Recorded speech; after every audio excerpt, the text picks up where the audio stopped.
Hi, in this video I'm going to show you how you can permanently stop Numero eSIM pop-up notifications. If you are receiving alerts from this app and you wish to stop them, then just follow these steps. If this video helps, please like and subscribe.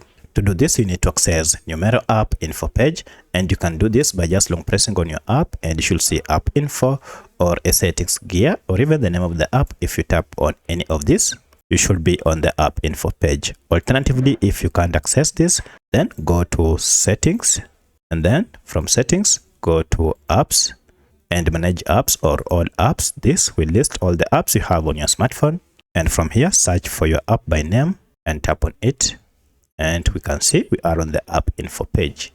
At this point, head to permissions section, and under permissions look for notifications.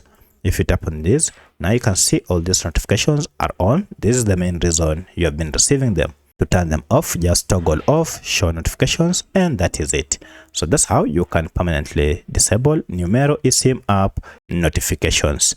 If you have any other question, kindly let me know in the comment section. Otherwise, thanks for watching, and let's meet in the next video.